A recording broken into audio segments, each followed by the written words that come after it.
हम कहीं बेटी के घर का अन्न अगर पा लिए हैं तो यहाँ शास्त्र कह रहा है, भगवान शिव कह रहे हैं कि अगर माता पिता जीवित हैं और माता पिता अपने बेटी के घर अगर नहीं जा सकते तो वो अपने बेटे को कहते हैं कि तू जा, और तू जाकर अपनी बेटी के यहाँ अपनी बहन के घर जाकर रक्षाबंधन पर राखी बंधो,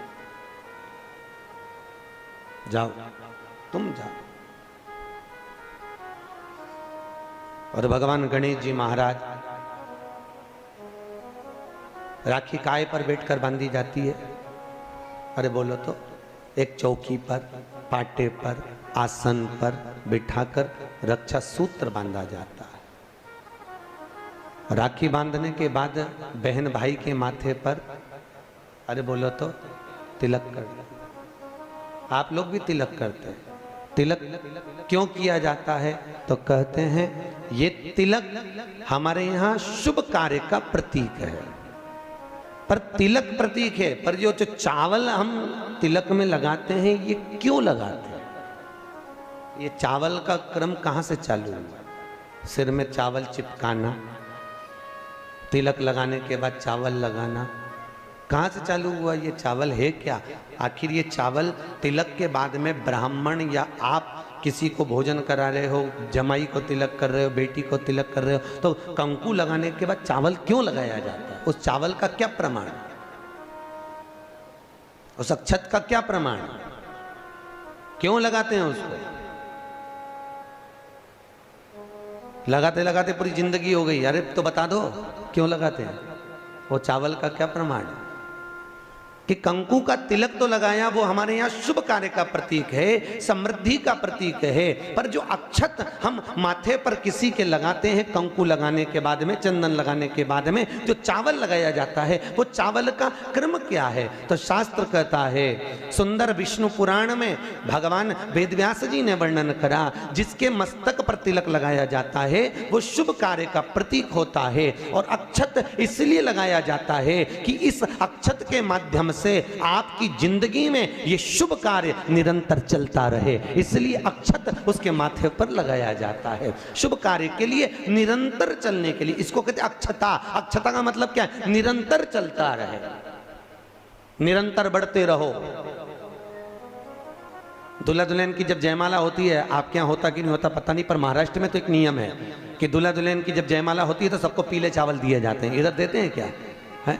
तो पीले चावल देते हैं, और पीले चावल देकर फिर उसको सतीवचन के अनुसार उस पर छोड़ा जाता है। शुभ मंगला, अरे बोलो तो, सावधान, शुभ मंगला सावधान।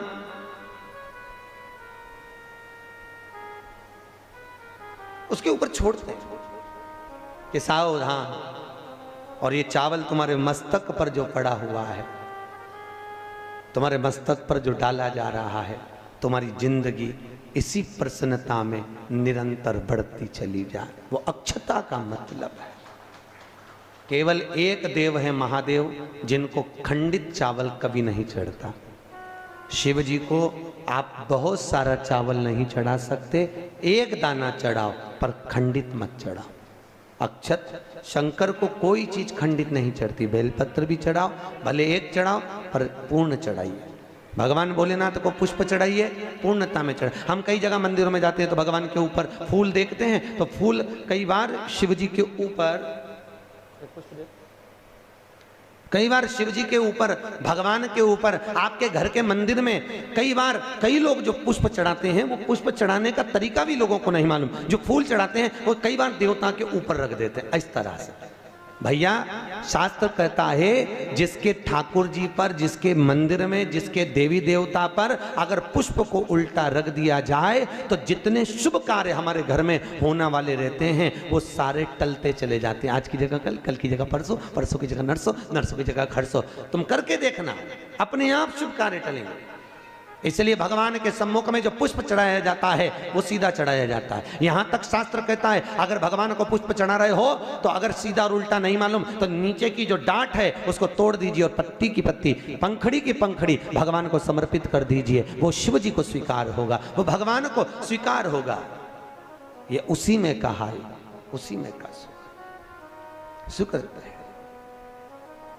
जैसे पानी में पड़ा हुआ पुष्प, काय में पड़ा हुआ, अरे बोलो जम के, पानी में।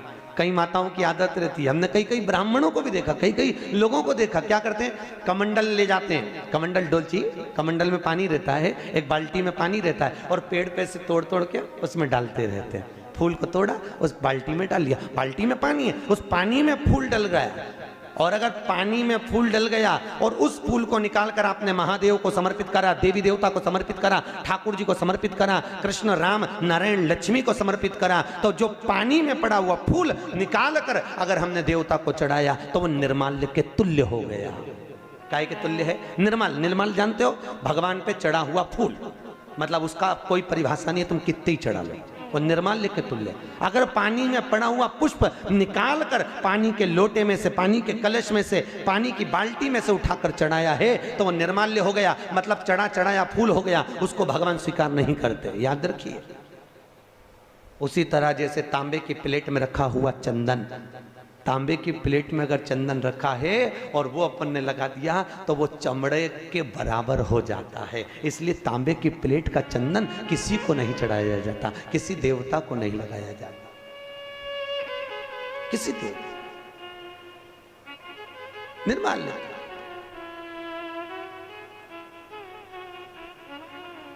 भगवान शिव कहते हैं तुम्हारे पास में कुछ नहीं है, पूर्णता का समर्पण, पूर्णता। पर आज के जमाने में लोग पूर्णता देते कहां हैं? एक बात बताओ, भगवान के मंदिर में नारियल फोड़ा, राम जी के मंदिर में, हनुमान जी के मंदिर में नारियल फोड़ा, और वो नारियल फूटने पर अच्छा निकल गया तो भगवान ने स्वीकार करा कि नहीं करा? अरे बोलो जम के, अच्छे से बोलो, करा? अच्छा ठीक है, आप बोल रहे हो करा, शिवा पुराण करे ही नहीं करा।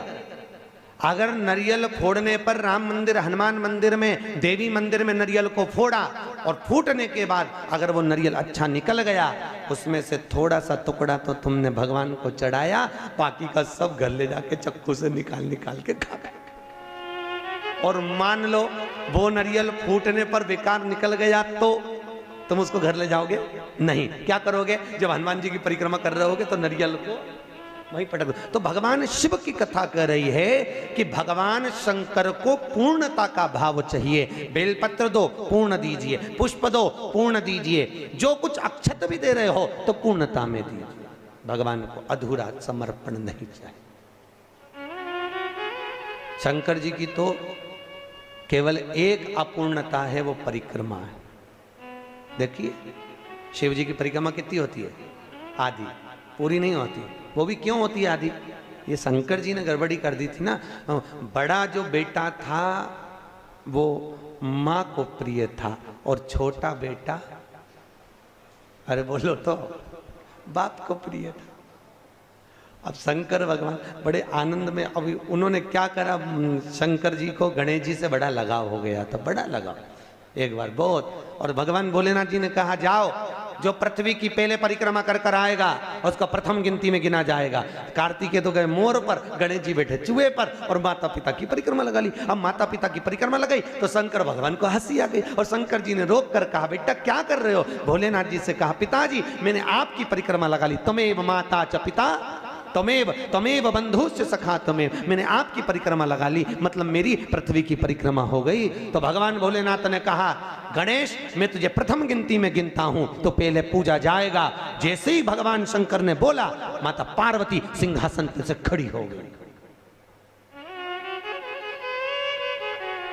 पार्वती सिंहासन पे से जैसे ही खड़ी हुई, थोड़ी देर में कार्तिकेय बाबा आ गए, और कार्तिकेय ने आकर कहा वाह माँ, वाह माँ, गजब करा तूने, छोटे भाई को प्रथम गिनती में गिनवा दिया और मैं बड़ा बैठा ही रहा।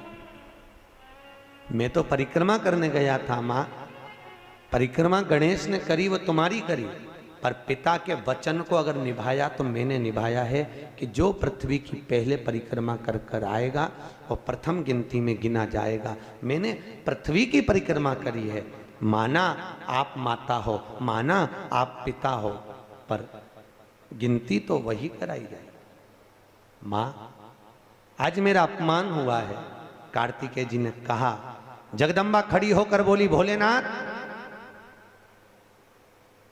मैं आपसे वचन लेती हूं, आप भोले हो, आप दयालु हो, आप करुणा सागर हो, जो आपकी परिक्रमा लगाएगा आप उसको हर कुछ दे दोगे। इसलिए आज आपसे वचन लेती हूं कि आपकी परिक्रमा जिंदगी में कभी पूरी ना लगे, जो लगाए उसे हत्या का दोष लग जाए। शिव जी ने कहा तथास्तु, तथास्तु।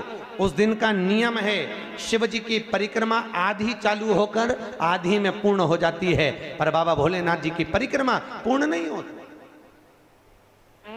क्योंकि बहुत सरल देव है साहब बाबा भोलेनाथ, बहुत सरल, बहुत सरल। कितना सरल देव। आपके यहाँ कोई ऐसा देवता बताओ, राम जी के ऊपर दिन में 2 बजे जाके पानी चढ़ा के बताओ, भगवान विष्णु पे देवी जी के मंदिर में जाके चढ़ा के बताओ। केवल एक भोलेनाथ जी आराम से बैठा है, जब तू घर में फ्री हो जाए तब लोटा लेके आ जाना, जब तू फ्री। और सावन महीने में तो कभी आप काशी, महाकाल, उज्जैनी आदि ओमकारेश्वर, मल्लिकार्जुन आदि आदि जगह जाके देखो तो इतनी भीड़ रहे, लोग कांवड़ जानते हो ना, कांवड़ लेकर जाते हैं, और कांवड़ लेके जाके पानी की पानी, और कोई तो वहीं पे कांवड़ का लोटा तक भगवान पे फेंक दे। पार्वती जी बोलती हैं, भोलेनाथ क्या दशा हो रही तुम्हारी। भगवान बोले, मैं भी चुप बैठा, तू भी चुप बैठी रहे, आपने कहीं नहीं बोलना, बस चुपचाप बैठे रहो आंख बंद करके।